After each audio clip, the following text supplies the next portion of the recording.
Hello, everyone, and welcome back to Tesha Tips. Today, we are going to discuss the wealth gap. Stay tuned.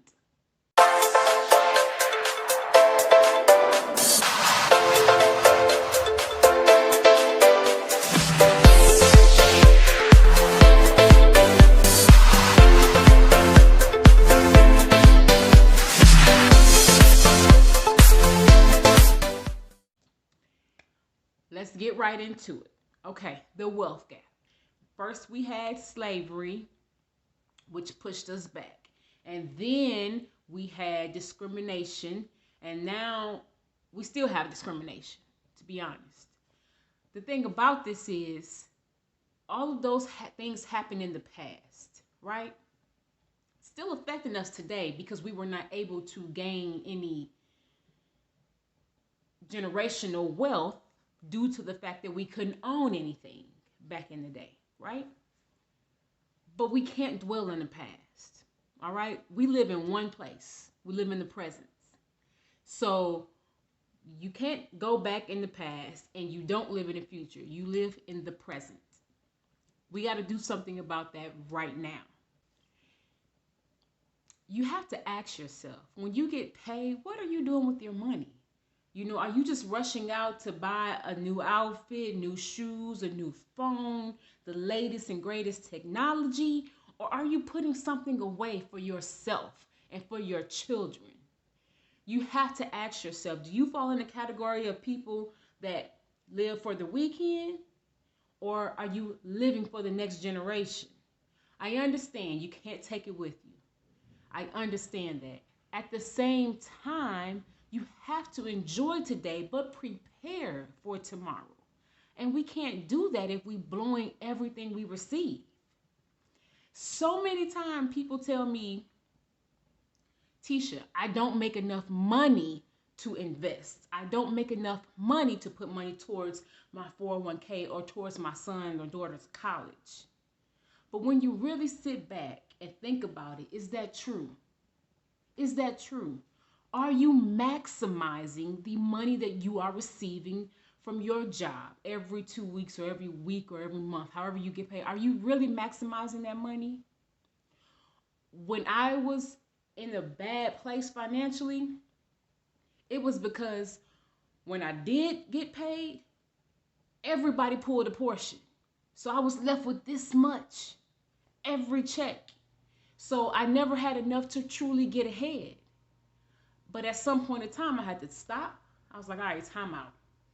My credit already jacked up, okay? I owe too many people because, of course, I took out all kind of loans, personal loans. I did stupid debt consolidation loans. I had credit cards, so many, okay? So I had to take a moment and say, all right, listen, your credit's already jacked up. We're going to pause on some of this stuff, all right? We're going to start putting lump sums towards the people that we owe. So let's say I owe 5 people, okay? Instead of just paying that little minimum payment every month to everyone and then trying to pay a little bit extra to everyone, I had to stop that. I paid the minimum payment to everyone and took everything else I had and paid it towards that one person. So it got me to a point where I was able to knock that one person out in 2 months or maybe 3. And then I was able to move on to the next person. So now I only owe 4 people instead of 5. And then 3 months go by, now I only owe 3 people. To the point where I had everyone out of my check. So when I received my check, it belonged to me. All mine. That freed me up to be able to now invest. Now I am able to put a little something towards my 401k, which is for my future. So I don't have to get up at 6 a.m. and clock in at Walmart. Nothing against Walmart. Also, I was able to put a little something away for my children so they didn't have to suffer and have student loans like so many other people. I know so many people, 50, 60 years old, still paying off student loans. It's a way of life. It's like you might as well forget it. It is a way of life.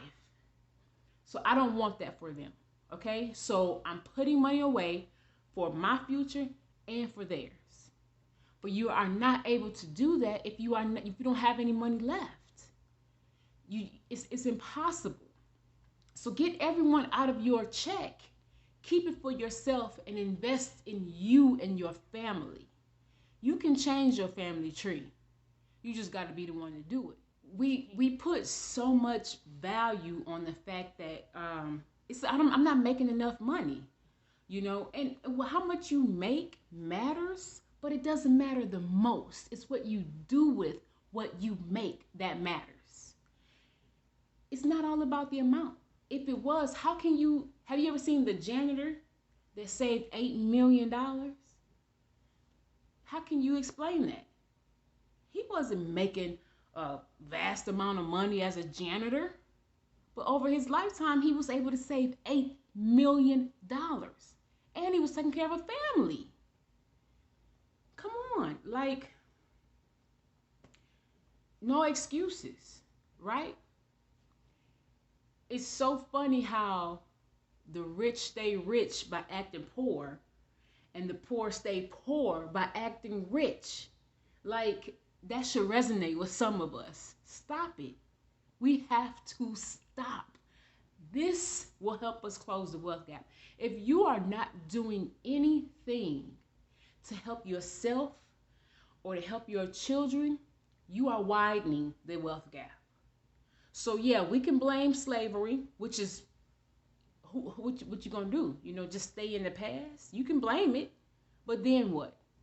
Because right now it's on us to close it. It is on us to close the gap. What happened to us was a tragedy. It was wrong on so many levels. But we have to deal with today. And today, you can close the wealth gap by investing in yourself and your family. Get to the point where your check is your check and you're able to invest in you and your children. We can do this. We just got to let the flashiness go. How many times have you gotten a little raise at your job and you raised your lifestyle? It's called lifestyle creep. As their checks go up, your lifestyle goes up with it. Pause. I had to make a conscious decision. Every time I get a raise, it goes straight into my 401k. I don't even want to see it. Every time I get a raise, it goes there. Before you know it, instead of giving $100 a month, you've moved up to $150. Then you moved up to $200 because you just pour it over there. Every time you get a raise, every time you get a bonus, just throw it in there. Don't even see it. Keep living off the money that you are receiving. Make it work. You can do it, okay? We have to do something different. If we don't, we're going to keep getting the same thing. And aren't you tired of the same thing? Aren't you tired of living check to check? I hated that.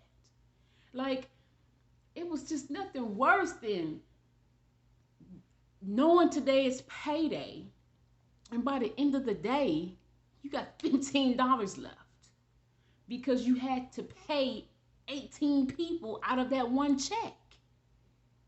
The only way that is going to change is if you change it. That's the only way. Start hitting those principal payments, pay people off, cut up those credit cards, and be done with borrowing. Don't spend everything you make, okay? Don't spend everything you make, because it's no way to build real wealth if you spend every penny that you bring in. Back to the fact that it doesn't matter about making more, because I know people who make $200,000 and still live check to check. And you say, I don't know how that's possible. If I had that kind of money, I'd be good. They said that at one point in time too, but it's that lifestyle creep. You got to be a good steward over what you're giving, okay? So if you make $60,000 a year or $200,000 a year, if everything that comes in goes out, you're broke. I know that's a rude awakening, but you, my friend, are broke. If you make $6,000 and you spend $6,000 on bills, you are broke. The only way to get that wealth going, you make $6,000, but let's say you spend $4,000. So that little area in the middle right there, that's where wealth is made. That's where the millionaires are made, in that area, that gap. That's where the millionaires come from, because they take that money and invest it. And invest it. Ownership, assets, things that make you money. The only way to build wealth is to have something that's making money while you sleep. Investments. You need investments. Not no get rich quick stuff. Good investments. So at the end of the day, take a look at yourself. Take a look at your expenses. See what you can cut, because that's the key. See what expenses you can cut. Okay? Get it out of there. Stuff that you can do without. Get a budget. Stick to the budget. Do a grocery list. All of these things sound little, but the results are huge. Do you understand? I coupon, right? My goal is to save or earn an extra $100 a month somehow. Whether that be selling something in my home, couponing, picking up a side hustle, something. Because I know if I put an extra $100 towards my mortgage every month, it knocks 4 years off my mortgage. And that's just $100. Think about if I'm able to put an extra $500 toward my mortgage. That's where my mind is at. Paying off properties so I don't have mortgage payments. Do you know how free you would be if you didn't have to pay rent, or if you didn't have to pay mortgage? How much money you'd have to invest in yourself? That's what you got to do. I know people say, you can go borrow. Yeah, but what happens when you can't pay that person back? Then whatever you sign on that dotted line, they come and take. Now, you in debt and you don't have a home because they took it. We got to be smarter, man. We have to be smarter. Figure out what you can do to help close that gap. And don't get me wrong. Having fun is important. Living life is important. Enjoying the fruits of your labor is important. I'll tell you this. This is what I've learned. On my income from my job, my everyday job, I can become a thousandaire all day. Thousandaire. But if I take the money that my everyday job gets me, purchase some assets, and become an owner of some things, then I could become a millionaire. That's my goal. Ownership is key. You got to get some assets, not depreciating assets like a car, but appreciating assets that's going to make you money. Okay? You have to. Think about it. That's the way you build wealth.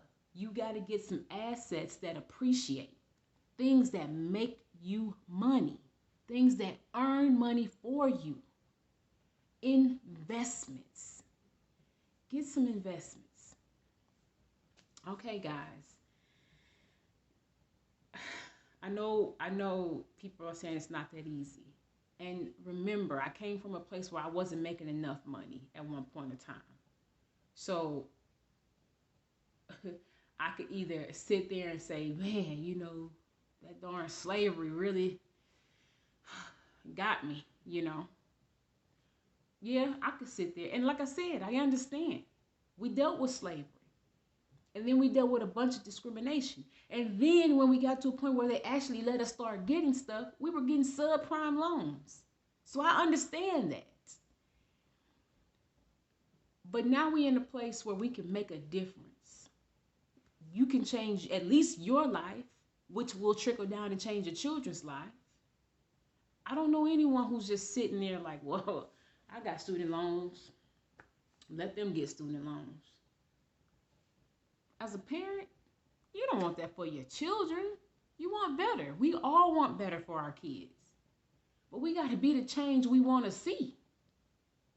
So it's got to start somewhere. We talk a good game, but what are we doing? All right, y'all. That was my teacher tip for today. Please like and subscribe and share the video. Thank you for listening.